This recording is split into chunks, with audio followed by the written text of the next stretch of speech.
For the first time ever, in 2012, we're going to host 3 events up here in this country. Obviously, the first one being Calgary.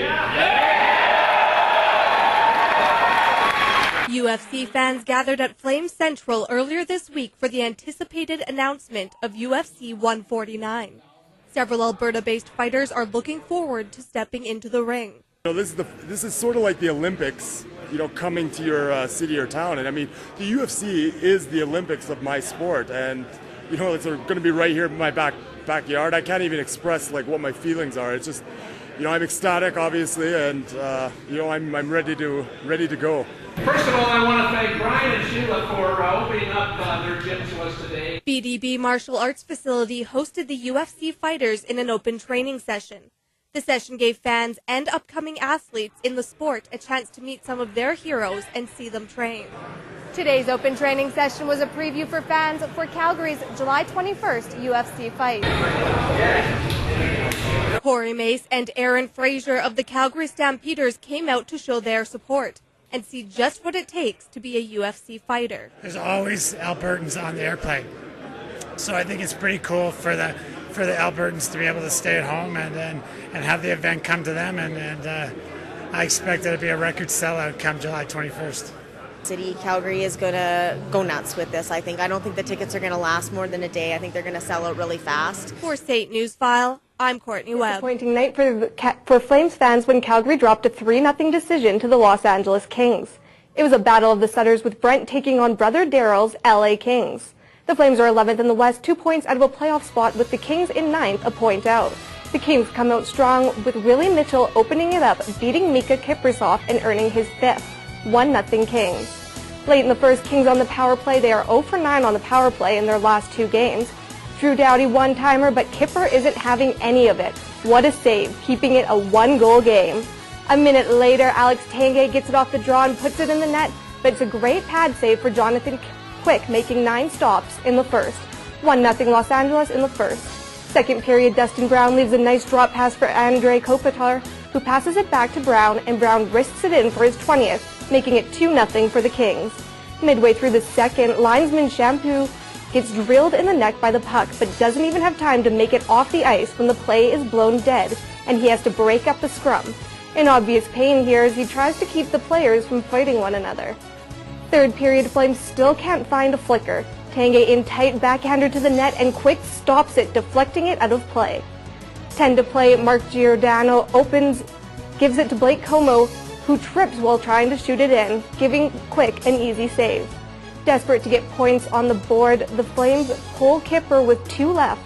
Justin Williams fires it into the empty net for his 19th of the season. The Kings shut out the Flames 3-0, giving Jonathan Quick his 9th shutout of the year, setting a Kings franchise record. The loss doesn't help the Flames' playoff hopes with the race for the elusive 8th and final spot in the West. St. Louis has jumped ahead of Vancouver, taking the top spot in the West. But the final 8 are still on the rocks, with only 3 points separating the 11th place Flames and 7th place Kings. The Flames have a chance to gain some ground on their playoff hopes when they take on Colorado Friday night. Without a much-needed win, the Flames will join the leagues already eliminated from the playoff race. Anaheim, Minnesota, Edmonton, and Columbus have all mathematically eliminated themselves from contention. Unfortunately, Columbus is last place in the NHL, but the good news is the dismal season has guaranteed them a first draft round pick.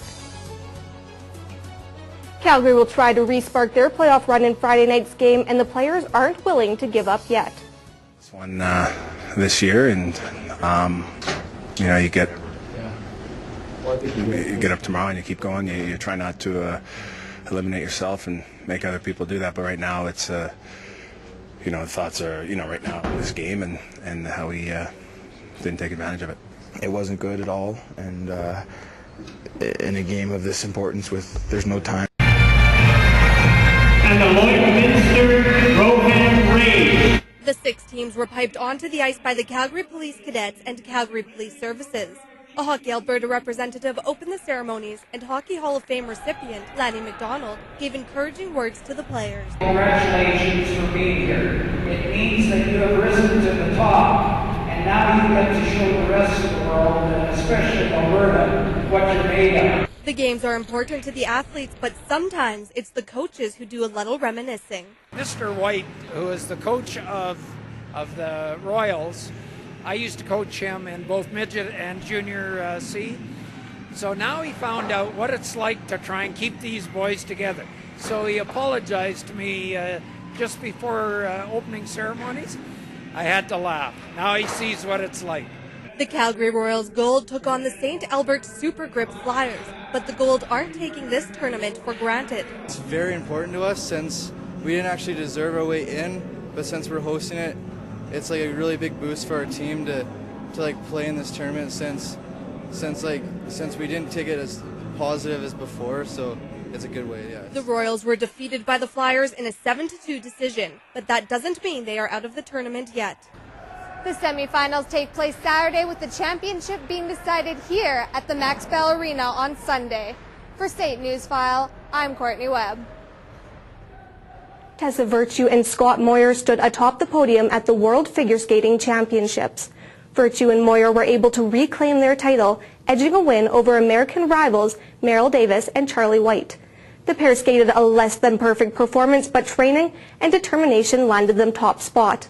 The other Canadian pair, Caitlin Weaver and Andrew Poge, took fourth, the first time Canada has ever had two ice dance teams in the top four. Those are today's top sports stories. We'll be back in a moment. Canada Olympic Park may be closed to the public, but the on-site Canadian Sport Hall of Fame was buzzing with activity. Major League Baseball pitcher Ferguson Jenkins visited the hall for the first time since the new site opened in January. Ferguson, widely known as Fergie, played in both the National and American League for 19 years. He says it's an honor to have his memorabilia among some of Canada's great athletes. Sensational. It brings some chills to you a lot of times, and knowing that your jersey and some of your artifacts are displayed here, and I'm pretty proud of that. Fergie Jenkins is the only Canadian baseball player to be inducted into the Hall of Fame, but he doesn't think he'll be alone in there for long and hopes that other players will join him soon. I mean, there's a lot of good Canadian players out there now, and they're making a mark for themselves. So I think that they should be pretty proud to have their jersey or their name involved in the Canadian Hall of Fame. Walker hits one high and deep to center, and it's out of here. Fergie donated several artifacts to the hall and signed memorabilia, including hats, balls, and jerseys.